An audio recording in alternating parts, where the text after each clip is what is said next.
Welcome to my channel. जैसा कि पिछला वीडियो देखे हम लोग सी पे जो बेस्ड था पार्ट 1, उम्मीद है उससे आपको काफ़ी मदद मिली होगी। और ये पार्ट 2 है।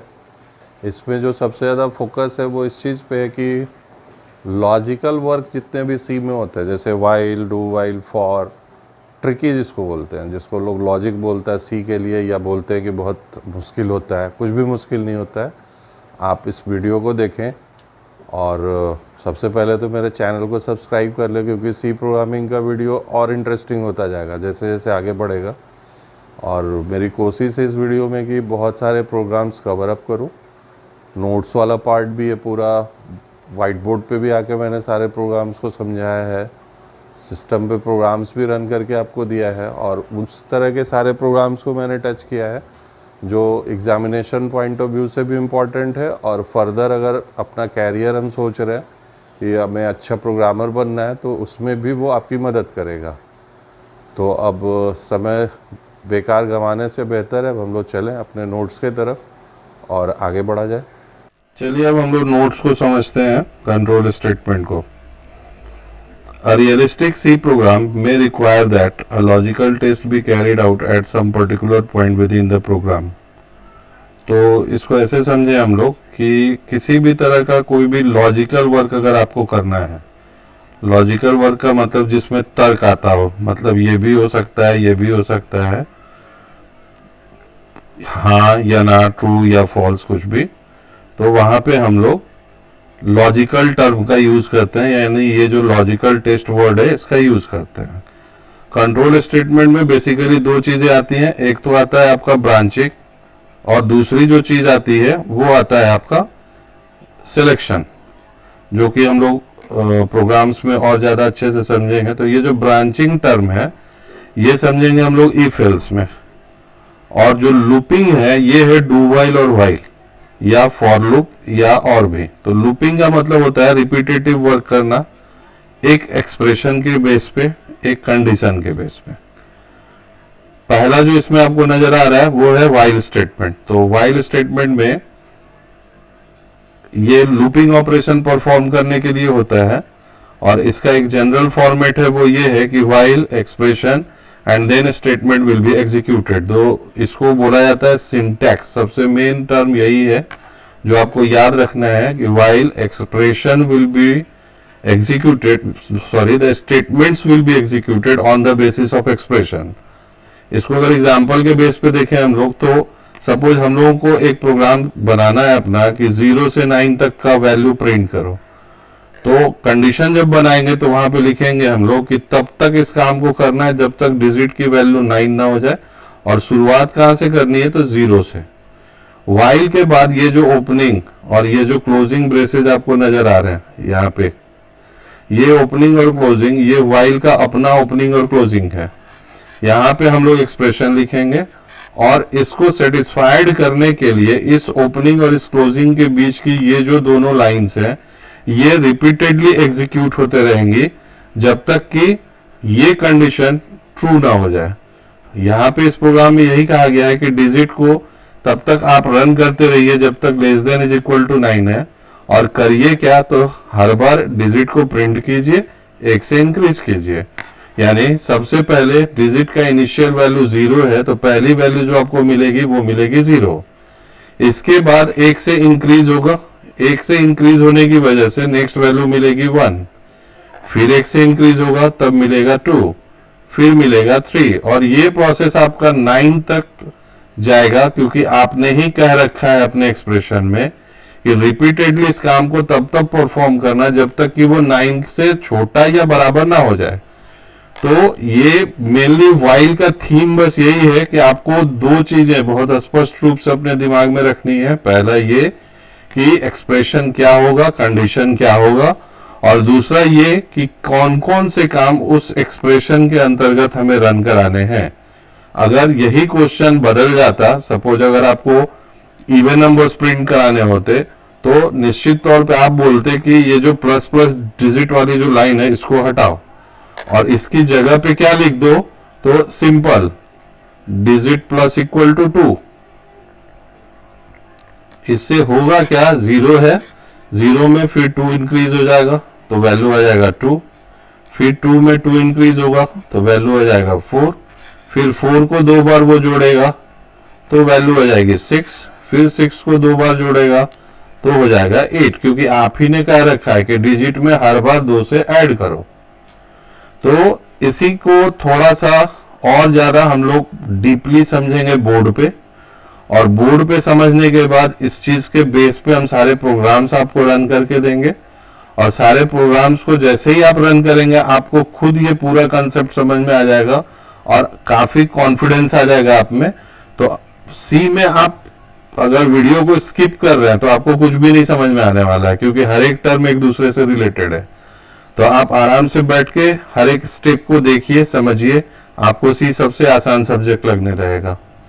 इसके बाद आता है डू वाइल स्टेटमेंट। वाइल और डू वाइल में फर्क यही है, डू कहता है पहले करो, वाइल बाद में डालो, यानी कंडीशन बाद में डालो।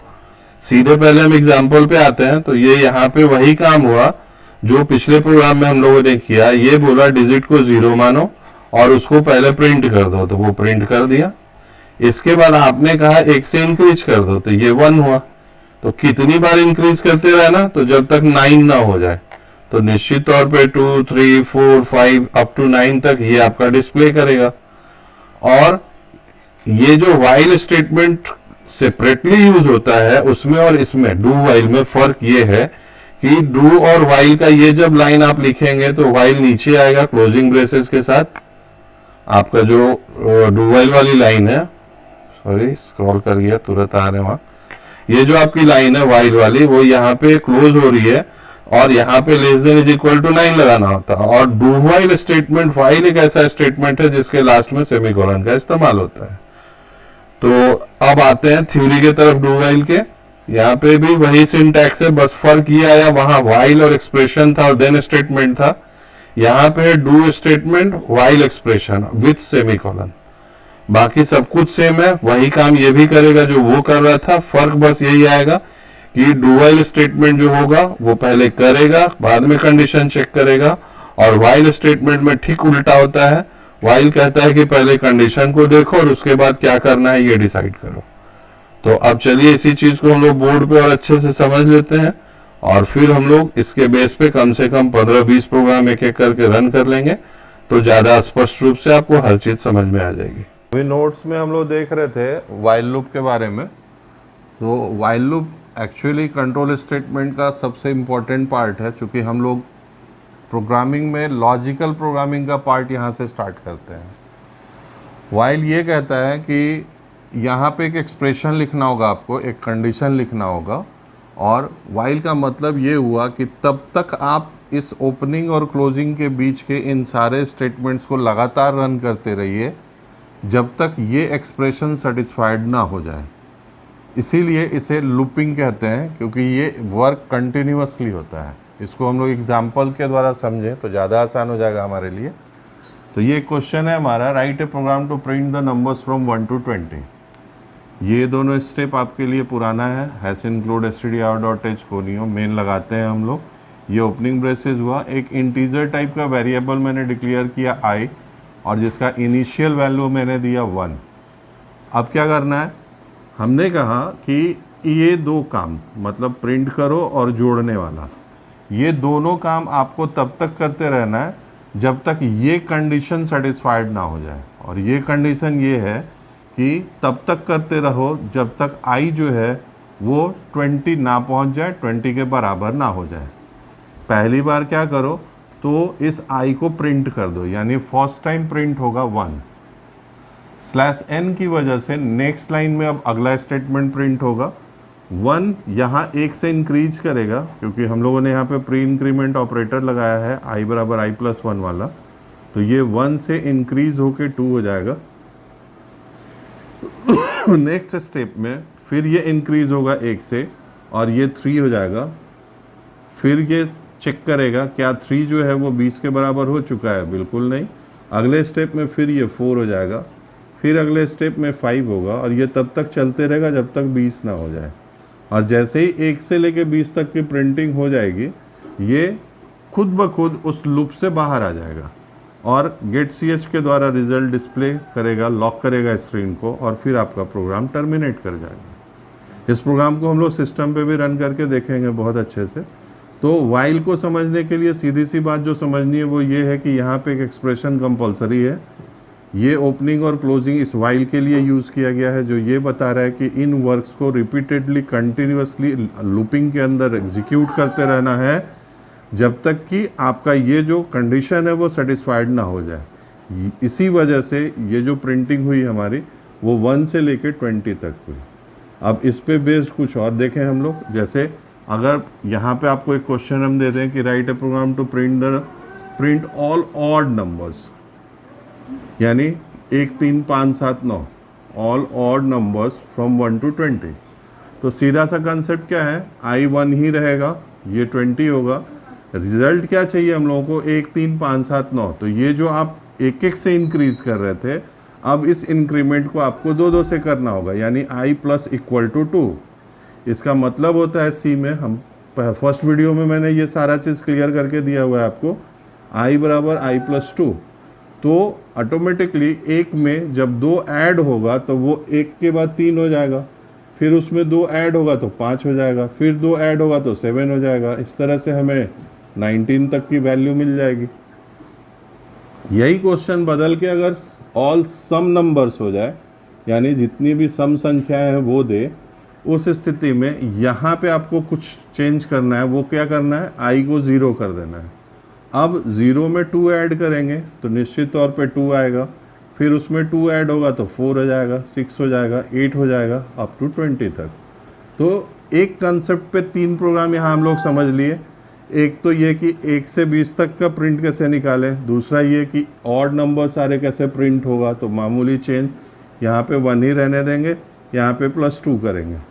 अगर हमको सारी सम संख्याएं प्रिंट करानी है, इवन नंबर्स प्रिंट करना है हमें, तो उस स्थिति में यहाँ पे हम लोग, सॉरी ये सम लिख दिए थे हम, इवन नंबर्स प्रिंट करना हम लोगों को, तो यहाँ पे आपको i प्लस इक्वल टू 2 करना होगा, और हर बार ये 2 2 से इंक्रीज होते जाएगा। तो एक आधा और एग्जांपल अब लेके फिर हम आपको बता रहे हैं वाइल लूप को, और उसके बाद हम लोग डू वाइल के तरफ चलेंगे। अगला एग्जांपल जो होगा वो होगा टेबल ऑफ एनी नंबर का, यानी जिसको हम लोग हिंदी में पहाड़ा कहते हैं। चलिए नेक्स्ट एग्जांपल समझते हैं हम लोग टेबल ऑफ एनी नंबर का। तो इसमें चाहिए क्या हम लोग को, पहले वो समझा जाए। Suppose n is equal to 5 हमने डाला, तो चाहिए ये कि 5 गुना 1, 5 गुना 2, 5 गुना 3, 5 गुना 4, अप टू 5 इंटू 10 तक, यानी 5, 10, 15, 20 और अप टू 50। वर्क कहाँ कहाँ करना है, तो ये वाला पार्ट तो हमने ले लिया कीबोर्ड से, n बराबर 5, यानी आपसे इनपुट मांग लिया। ये जो 1 2 3 4 5 है, इसी को इंक्रीज करना है हर बार। तो इसके लिए i कंसीडर कर लेते हैं हम लोग, और गुना करके जहाँ रिजल्ट रखेगा उसको t कंसीडर कर लेते हैं। अब देखिए यहाँ पे प्रोग्राम पे आते हैं हम। पहले तो 10 टाइम्स चाहिए, इसलिए i का वैल्यू मैंने कहा 10 तक लेके जाओ, यानी तब तक करो जब तक कि 10 ना हो जाए। Enter a number for table n is equal to 5। Next time मैंने कहा t बराबर n इंटू आई, यानी 5 गुना 1, क्योंकि i का मान 1 है। इसके बाद उसको प्रिंट कर देगा, यानी 5 मेरा प्रिंट हो जाएगा। नेक्स्ट टाइम i 1 से इंक्रीज कर गया, यानी i 2 हो गया। अब 2 कंपेयर करेगा 10 के साथ, क्या 2 10 के बराबर हुआ है, बिल्कुल नहीं। अगले स्टेप में 5 इंटू 2 होगा, तो ये हो जाएगा 10। फिर ये उसको प्रिंट कर दिया, प्रिंट करने के बाद फिर ये 1 से इंक्रीज करेगा, तो इस बार i का वैल्यू हो गया 3, n कांस्टेंट है 5 है, तो 5 इंटू 3, तो इस बार मिलेगा 15। और ये सिलसिला तब तक चलते रहेगा जब तक 10 टाइम्स ना हो जाए, यानी i की वैल्यू 10 ना हो जाए, यानी जब तक हमें 50 तक का टेबल ना मिल जाए। तो अगली बार फिर से अगर इस प्रोग्राम को एग्जीक्यूट करें हम लोग, और n इज इक्वल टू यहाँ पे अगर 10 डालेंगे, तो ये जो वैल्यू 5 है ये चेंज होकर अब क्या हो जाएगा 10, और इस 10 पे ही कंटिन्यूसली एग्जीक्यूशन होगा। तो दुनिया के किसी भी अंक का टेबल का ये प्रोग्राम आपका एग्जीक्यूट करेगा। आप कोई सा भी n का वैल्यू डालिए, रिजल्टेंट आपके सामने आएगा। अब अगला जो कंसेप्ट आता है कंट्रोल स्टेटमेंट में, वो आता है डू और वाइल। मेरी कोशिश रहेगी इसी प्रोग्राम को कन्वर्ट करने की और आपको समझाने की। डू कहता है कि करो, और वाइल में कंडीशन जो है वो यहाँ लिखेंगे और सेमी कॉलन लगाएंगे, ये याद रखिएगा। डू वाइल एक ऐसा स्टेटमेंट है जिसके एंड में सेमी कॉलन का इस्तेमाल होता है। ये डिफरेंसेस एग्जाम में पूछे भी जाते हैं, difference between while and do while, तो उसमें ये एक बहुत इंपॉर्टेंट आपका डिफरेंस होता है कि वाइल में सेमी कॉलन का यूज़ करना है। अब सपोज इसी प्रोग्राम को हम लोग कन्वर्ट करने चलें तो वो कह रहा है कि डू पहले लगा, यानी ये पूरा क्लीन कर दो। आप सीधा सीधा कहिए कि पहले ही कर दो भाई। क्या करो, तो ये जहाँ पे आपने यहाँ पे क्लोजिंग ब्रेसेस अपना डाला है, यहीं पे अब आपको कंडीशन लिखना होगा कि तब तक करते रहो जब तक आई का वैल्यू जो है वो 10 ना पहुँच जाए। तो यही चीज़ आपके लिए सबसे इम्पॉर्टेंट है। जो चेंजेस होंगे वो यहाँ पे होंगे। डू पहले, क्या करो वो ओपनिंग और क्लोजिंग ब्रेसेस के अंदर लिख दीजिए, और किस आधार पे करो, किस एक्सप्रेशन के बेस पे करो, किस कंडीशन के बेस पे करो, वो चीज़ आपको यहाँ वाइल के साथ लिखना होगा, डू वाइल वाले ब्रेसेस के क्लोजिंग के साथ, और एंड करना होगा सेमीकोलन के साथ। तो डू वाइल का ये पूरा कंसेप्ट बोर्ड पे जो समझने लायक था उतना मैंने कोशिश किया आपको क्लियर करके देने का। अब चलिए हम लोग सिस्टम पे चलते हैं और 1 बाय 1 कम से कम 15-20 एग्जाम्पल्स हम लोग अभी देखेंगे, और ज़्यादा क्लियर होगा आपका। और फिर अगर कहीं से भी डाउट नज़र आएगी तो वो हर एक चीज़ क्लियर करके दी जाएगी आपको।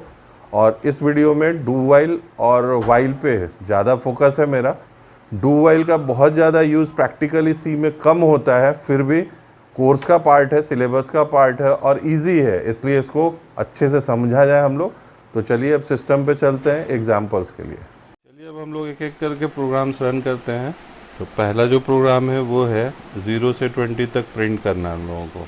सिंपली कंडीशन डाला, यहाँ पे हमने a <= 20, हर बार उसे प्रिंट करो और एक एक से इंक्रीज करो। अब रन करके देखते हैं आउटपुट इसका। तो ये रहा रिज़ल्ट आपके सामने 0 से लेके 20 तक। तो सिंपल सा लॉजिक था यहाँ पे, तब तक करो जब तक a 20 ना हो जाए। क्या करो, तो हर बार एक एक से इंक्रीज करो। ये मेरे पिछले वीडियो में है इंक्रीमेंट डिक्रीमेंट ऑपरेटर, जिन्होंने नहीं देखा है पार्ट 1 को अच्छे से देख लें, नहीं तो पार्ट 2 में कुछ भी नहीं समझ में आएगा आपको। तो बिना स्किप किए आप वीडियोस को देखें, बहुत सारे इन्फॉर्मेशंस डाले गए हैं, बहुत आसान भाषा में, बहुत आसान तरीके से, जो आपको अच्छे से समझ में आएगा। चलिए अब अगले प्रोग्राम की तरफ आते हैं। तो नेक्स्ट जो प्रोग्राम है वो है हम लोगों का, अब अगर इसी कहानी को उल्टा करना है तो मतलब अगर 20 से 0 के तरफ आना है तो निश्चित तौर पे जो इनिशियलाइजेशन होगा वो 20 से होगा। शुरुआत यहाँ से करेंगे और तब तक करते रहेंगे जब तक कि 0 ना हो जाए। और पहले तो 20 को प्रिंट करेंगे और फिर बोलेंगे 1 से घट जाओ, माइनस माइनस a, यानी a = a-1। तो अगली बार ये 19 हो जाएगा, फिर 18, फिर 17, तब तक चलते रहेगा जब तक कि वो 0 की इक्विवेलेंट ना आ जाए। इस प्रोग्राम को भी रन करते हैं हम। यहाँ पे देखें आप, तो ये 20 से लेके 0 तक आपके सामने डिस्प्ले हो रहा है आउटपुट इसका। अब नेक्स्ट प्रोग्राम की तरफ आते हैं, जो बोर्ड पे एग्जाम्पल के रूप में मैंने बताया भी था आपको। इवन या ऑड नंबर होगा कोई भी। तो नेक्स्ट प्रोग्राम है आपका ऑल इवन नंबर्स। तो सेम है, यहाँ पे भी बोला गया कि आप 30 तक जाएं, और कैसे जाएं, तो हर बार आप 2-2 से इंक्रीज़ करते हुए जाएं। a = 2 के जगह पे आप ये कह सकते हैं कि a = a+2। बात एक ही है, लिखने के तरीके अलग अलग है। तो इसका आउटपुट अगर देखें हम लोग तो 0 से लेके 30 तक आ रहा है, और एक एक टैब की दूरी पे वो हमें रिजल्ट प्रिंट करे, इसके लिए इसमें \t का इस्तेमाल किया गया है। नेक्स्ट अगला जो है आपका वो है ऑड नंबर। तो इसमें एक बदलाव होगा केवल, यहाँ जो a का वैल्यू 0 लिए थे हम लोग अपने पिछले प्रोग्राम में, वो 1 कर देंगे तो सेम काम होगा। 1 में 2 जोड़ेंगे 3 हो जाएगा, 3 में 2 जोड़ेंगे 5 हो जाएगा, 5 में 2 जोड़ेंगे 7 हो जाएगा। तो सेम है, बिल्कुल कंसेप्ट वही है। इसको अगर आप रन करके देखेंगे तो यहाँ पे आपको 1 3 5 7 9 11 13 15 इस टाइप से पूरा आउटपुट नज़र आ रहा है। तो 0 से लेके 30 के बीच के जितने भी ऑड नंबर्स हैं वो अब आपके सामने डिस्प्ले हो चुके हैं। अब आते हैं अगले प्रोग्राम की तरफ। तो नेक्स्ट जो प्रोग्राम है आपका वो खुद के चॉइस पे है, मतलब m का भी वैल्यू हमें ही देना है कि स्टार्ट कहाँ से करो और एंड कहाँ करो, यानी 10 से 20 के बीच में या 50 से 100 के बीच का वैल्यू हमें डिस्प्ले कराना है। तो दो वेरिएबल हमने इनपुट किया, एक तो m नाम का और एक n नाम का, और बोले हम कि m से n तक चलो। कैसे चलो, तो हर बार आप एक एक से इंक्रीज़ करते हुए चलिए। तो इसको रन करते हैं हम लोग। सपोज़ स्टार्टिंग डिजिट मैंने दिया 25। इसको फिर से रन करते हैं, इसमें कुछ प्रॉब्लम आ गया है, फिर से रन किया जाए हम लोग इसको। तो स्टार्टिंग डिजिट सपोज़ हम लोग 25 देते हैं और इधर 40 दे देते हैं, तो ये अब 25 से 40 तक का डिस्प्ले कर देगा वैल्यू। फिर से रन करके देख लीजिए, अगर आपको 11 से लेके और इधर सपोज़ 45 तक चाहिए, तो आपका 11 से 45 तक का रिज़ल्ट आपके सामने आ जाएगा। चलिए अब नेक्स्ट प्रोग्राम की तरफ बढ़ते हैं।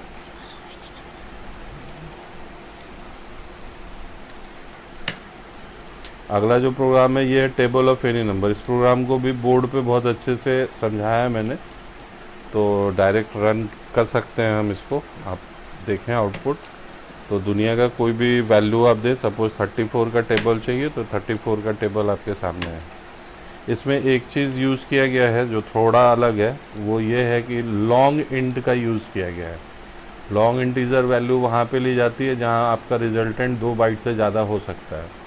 तो यहाँ पे रीड कराते समय आपको %LD ये कन्वर्सन कैरेक्टर यूज़ करना होगा, ये आप याद कर लें। जब भी आप यहाँ लॉन्ग डिक्लेयर करेंगे तो यहाँ पे आपको %LD का इस्तेमाल करना होगा, और वैसे रिज़ल्ट देते समय भी %LD का इस्तेमाल करना होगा। तो यही ब्यूटी है, लॉजिक है इसमें। जितना ज़्यादा आप मेहनत करेंगे उतना मज़ा आएगा। अब कुछ भी आप कंसिडर करें, अब मुझे 245 का टेबल चाहिए, तो एक सेकंड बता रहा हूँ। हमको अगर सपोज़ 245 का टेबल चाहिए तो हम 245 लिख के एंटर करेंगे, 245 का भी टेबल आपके सामने आ जाएगा। तो कोई सा भी अंक आप दें, आपके सामने उसका टेबल, जिसको हम पहाड़ा कहते हैं, वो आपके सामने डिस्प्ले हो जाता है। फिर अगले प्रोग्राम की तरफ आते हैं। चलिए अब नेक्स्ट प्रोग्राम हम लोग देखते हैं, फैक्टोरियल ऑफ एनी नंबर। तो फैक्टोरियल हम लोग जैसा कि बचपन से देखते आ रहे हैं, या स्टार्टिंग में ही हम लोग पढ़े थे, 5 का फैक्टोरियल निकालना होता था। तो तरीका ये था कि हम लोग 5 गुना 4 गुना 3 गुना 2 गुना 1, इस टाइप से हमारा कैलकुलेशन होता था और रिज़ल्ट हमें मिल जाता था 120। इसी काम को अब हम लोग सी की भाषा में करेंगे, यानी सी के रूप में इसको अगर बनाने चलें तो एक नंबर इनपुट कराना होगा, और उस नंबर को तब तक हमें एग्जीक्यूट करना है जब तक वो ग्रेटर देन 1 है। हर बार उस नंबर को एग्जीक्यूट करेंगे। जैसे यहाँ सपोज़ n का वैल्यू हम लोगों ने दिया 5, तो n जब तक 5 से 1 ना हो जाए तब तक क्या करो, तो f का वैल्यू ऊपर में 1 रखा है हम लोगों ने, तो यहाँ पे हो जाएगा 1 = 1 × 5। तो अब जो f का मान है वो अब 5 हो जाएगा इस कैलकुलेशन के बाद। अगले स्टेप में ये 1 से माइनस हो जाएगा n, यानी n का वैल्यू हो जाएगा 4। फिर नेक्स्ट स्टेप में वही काम f × n, तो f अब 5 हो चुका है तो यहाँ पे आ जाएगा 5, और यहाँ n की जगह पे आ जाएगा 4। तो ये वैल्यू अब चेंज होके हो जाएगी 20, और ये जो 20 वैल्यू है 20 = 5 × 4। नेक्स्ट स्टेप में अब ये जो 4 है ये 3 बन जाएगा, क्योंकि आप घटा रहे हैं उसको। और फिर 20 की वैल्यू हो गई f की, तो यहाँ पे आ जाएगा 20 और यहाँ पे आ जाएगा 3, एंड सो ऑन। तो ये फैक्टोरियल का पूरा प्रोसेस होगा जिसके थ्रू फैक्टोरियल का प्रोग्राम हम बना सकते हैं। चलिए अब अगले प्रोग्राम की तरफ आते हैं।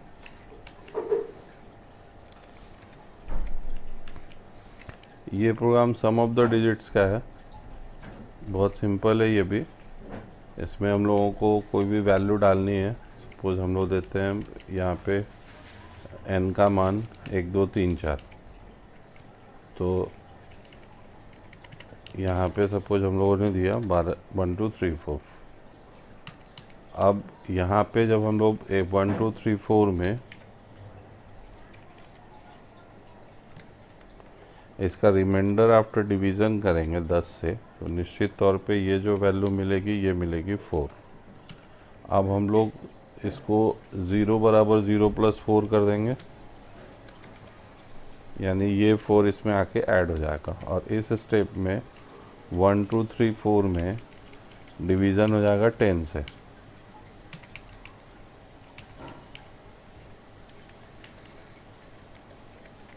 तो अब जो ये वैल्यू मिलेगी वो मिलेगी 123। अब फिर लूप चलेगा, क्योंकि n का वैल्यू मेरा अभी 0 नहीं हुआ है, तो अगली बार अब ये 1 2 3 4 की जगह पे r का, ये n का वैल्यू 1 2 3 हो जाएगा, क्योंकि यहाँ पे 10 से डिवीज़न के बाद वो वैल्यू मिली 1 2 3। अब इस 1 2 3 में फिर से %10 होगा, इस बार ये वैल्यू निकल के आ जाएगी 3। तो अब जो ऐड होगा वो 0 प्लस 4 तो था ही, एक 3 और ऐड हो जाएगा तो 7 हो जाएगा, एंड सो ऑन, ये स्टेप चलते रहेगा। तो इस प्रोग्राम को रन करके दिखाते हैं हम आपको। प्रोग्राम को रन करके देखा जाए तो सपोज हमने वैल्यू दिया 1 2 3 4, तो 4 और 3 7, तो 7 और 2 जोड़ेंगे तो 9, 9 और 1 जोड़ेंगे तो 10। तो ये सम का वैल्यू मिलेगा हमें। नेक्स्ट प्रोग्राम देखते हैं। ये अगला program product of the digits का है। सब कुछ सेम रहेगा, केवल यहाँ पे जोड़ के चिन्ह की जगह पे गुना आ जाएगा बस, और कोई बदलाव नहीं आएगा। तो इसका जो रिज़ल्ट आएगा वो प्रोडक्ट के रूप में आएगा। तो ये रिज़ल्ट देगा आपको 24, 4 इंटू 3 12, 12 इंटू 2 24, 24 इंटू 1 24। तो सेम है, लॉजिक वही है, केवल एक जगह चेंजेस होंगे। और भी कुछ प्रोग्राम्स मिलेंगे जो इसी लॉजिक पे बनेंगे आपके। तो नेक्स्ट प्रोग्राम देखते हैं हम लोग। ये जो प्रोग्राम है ये स्क्वायर ऑफ द डिजिट्स का है, मतलब वही काम यहाँ पे भी करना है, केवल जो वैल्यू है उसका स्क्वायर करते हुए करना है। मतलब 1 2 3 4 डाले तो 4 का स्क्वायर, 3 का स्क्वायर, 2 का स्क्वायर, 1 का स्क्वायर करते हुए गुना करें। तो इसको भी रन करके देखें हम लोग। तो सपोज 1 2 3 डालते हैं तो 3 का स्क्वायर 9 होता है, 2 का स्क्वायर 4 होता है, तो 4 गुना 9 36 हो जाएगा। तो ये रिज़ल्ट आया आपका। इसी लॉजिक पे और भी प्रोग्राम्स दिखेंगे आपको। चलिए नेक्स्ट प्रोग्राम देखें हम लोग। ये program sum of the numbers के लिए थोड़ा ट्रिकी है, लेकिन इजी है कंसेप्ट इसका। ये 0 डालेंगे तो ही एग्जिट होगा, नहीं तो लूप मेरा चलता रहेगा। यहाँ पे कंडीशन डाला गया तब तक करो जब तक n 0 के बराबर ना हो जाए। तो आपसे वो नंबर लेता रहेगा, जोड़ता रहेगा, लेता रहेगा, जोड़ता रहेगा, और ये तब तक होता रहेगा जब तक आप 0 नहीं डालते हैं। और जब आपका वर्क टर्मिनेट हो जाएगा, मतलब जब आप 0 डाल देंगे, तो वो फाइनली आपको सम वैल्यू आपके सामने रख देगा। तो सपोज हम लोग पहली बार डाले 12, दूसरी बार डाले 13, फिर डाल दिए 45, फिर डाल दिए 12, फिर डाल दिए 11। तो ये लेता जाएगा आपसे जब तक आपको ज़रूरत है, कैलकुलेटर की तरह आप डालते जाइए। जब आपको लगे कि नहीं अब मेरा काम हो गया, मेरे सारे कैलकुलेशंस हो गए, अब आप 0 प्रेस करें, वो आपको सम का वैल्यू, ये जितने नंबर्स आपने डाले उन सब का सम निकाल के आपको दे देगा। तो ये प्रोग्राम है आपका, बहुत सिंपल वाइल पे। अब फिर अगला प्रोग्राम देखें हम लोग। ये प्रोग्राम बहुत ज़्यादा एग्ज़ाम्स में आता है। ये एवरेज ऑफ n नंबर्स का प्रोग्राम है, और ये लगभग हर एग्ज़ाम में आता है। बहुत सिंपल लॉजिक है इसका भी। यहाँ पे हमने पूछा है कि कितने नंबर्स हैं वो आप डालें, और उसके बाद लूप के अंदर रीड कराएंगे, क्योंकि कौन कौन से नंबर्स हैं ये हमें पता नहीं होता। अगर हम यहाँ पे 8 डालें 8, तो ये 8 वैल्यूज़ आपसे लेगा, और लेने के बाद हर बार उसको जोड़ता जाएगा, और हमारा जो काउंटर है वो एक एक से बढ़ता रहेगा। कितनी बार? तो जितना n का मान डालेंगे। मतलब अगर अभी जो हम एक एग्जांपल बताया आपको कि आपको 8 लेना है, तो i जो है वो 8 बार इंक्रीज़ करना चाहिए, ताकि 8 वैल्यू ले सके और 8 को जोड़ सके। जब जोड़ने का काम हो जाता है तो एवरेज निकालने का तरीका होता है कि जितना सम आया उसमें number of how many numbers से डिवीज़न कर दिया जाता है। तो वो डिवीज़न करेगा और यहाँ पे आपको वो रिजल्टेंट दे देगा। इसको रन करके दिखा देता हूँ मैं आपको। तो सपोज़ हम लोगों ने यहाँ पे बोला कि मेरे 5 नंबर्स हैं, तो यहाँ 5 डाले, कौन कौन से नंबर्स हैं वो डाल देते हैं। जानबूझ के रेगुलर नंबर डाल रहा हूँ ताकि आपको रिज़ल्ट देखने के लिए मिले। तो इसका जो एवरेज आएगा वो 14 आएगा और सम विल बी 70। तो ये इम्पॉर्टेंट प्रोग्राम है और बहुत सिंपल लॉजिक से बनाया गया है, तो आप इसको अच्छे से देख लें। फिर अगले प्रोग्राम की तरफ आते हैं। नेक्स्ट जो प्रोग्राम है आपका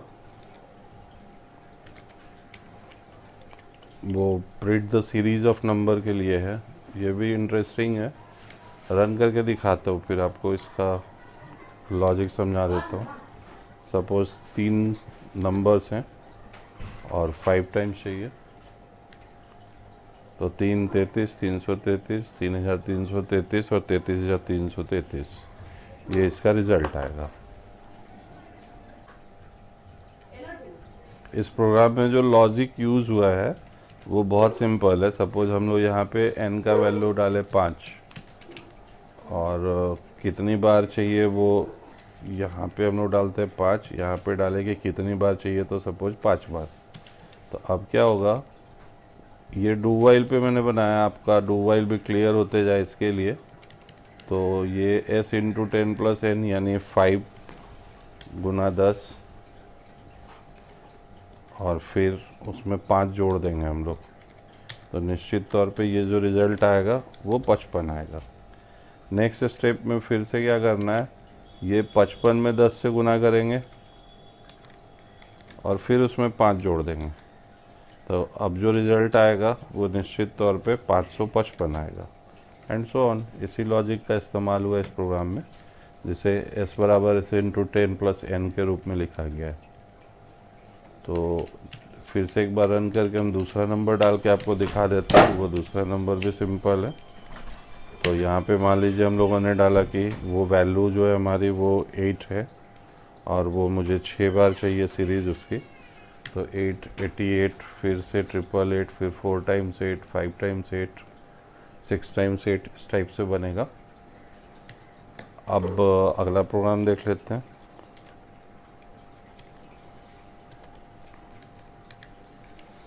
ये रिवर्स ऑफ द डिजिट और सम ऑफ द डिजिट दोनों का लॉजिक एक ही होता है, बस फ़र्क यही है कि वहाँ पे हम लोग जोड़ देते थे, यहाँ पे प्रिंट कर लेंगे। रन करके दिखाते हैं आपको। सपोज आपने डाला 1 2 3 4, तो निश्चित तौर पे जो रिज़ल्ट आएगा वो उल्टा आएगा, यानी 4 3 2 1। तो इसका भी लॉजिक सिंपल है, कोई बहुत टेढ़ा लॉजिक नहीं है। अगला प्रोग्राम देखते हैं। यह बाइनरी टू डेसिमल है। बाइनरी टू डेसिमल पे पूरा नंबर सिस्टम का मेरा वीडियो है, आप उसे ज़रूर देख लें। तो जिनको भी नहीं समझ में आता होगा बाइनरी डेसिमल, ऑक्टल, हेक्साडेसिमल, वो सारी चीज़ें क्लियर हो जाएंगी। और ऊपर में आपको टैग नज़र आ रहा होगा, उस वीडियो का लिंक सामने डिस्प्ले हो रहा है, आप उस पर क्लिक करके उस वीडियो तक जा सकते हैं। तो अगर यह मेरा चैनल सब्सक्राइब किए हुए हैं तो वो वीडियो आपको दिख जाएगी। तो सिंपल लॉजिक है ये पूरा, डेसिमल टू बाइनरी वाला, और वही लॉजिक यहाँ यूज़ किया गया है। n% r इंटू जे, फिर d और 2 के और फॉर्मेट में ये चलता है डेसिमल नंबर से। तो ये आप जब स्टेप बाय स्टेप उस प्रोग्राम को रन कराएंगे तो आपको बहुत अच्छे से समझ में आएगा। लेकिन तब समझ पाएंगे आप जब आपको ये कन्वर्जन टेक्निक पता हो, किस बेस पे कोई भी बाइनरी वैल्यू डेसिमल में कन्वर्ट होती है। इसको रन करके दिखाता हूँ मैं आपको। सपोज़ आप यहाँ पे 1010 देंगे तो ये वैल्यू 10 की होती है। या कोई और नंबर रन कर लेते हैं हम लोग, सपोज 1111 देते हैं आप, तो ये 15 होता है इसका डेसिमल इक्विवेलेंट। तो ये रिज़ल्ट आएगा आपका। अब कुछ प्रोग्राम्स को हम लोग कन्वर्ट करके देख लें डू वाइल पे, क्योंकि डू वाइल पे कम प्रैक्टिस किए हैं हम लोग। तो कोई भी एक प्रोग्राम खोल लेते हैं। सपोज शुरुआती में जो हम लोग प्रोग्राम बनाए उन्हीं में से किसी को देखते हैं। ऑड नंबर 0 to 20 है, सिंपल है। यहाँ पे हम लोग ये जो वाइल स्टेटमेंट यहाँ लिखे हैं, ये यहाँ से आप हटाएंगे और यहाँ पे लिखेंगे डू, जैसा कि अभी थोड़ी देर पहले थ्योरी में मैंने आपको बताया है। और ये वाइल आ जाएगा नीचे, और यहाँ पे अब आपको लॉजिक लिख देना है कि कितने टाइम्स चलाना है, और ये रहेगा सेमीकोलन। डू वाइल में सेमीकोलन ज़रूरी है। आप रन करें, रिज़ल्ट सेम आएगा। कोई एक एरर दे रहा है, देख लेते हैं।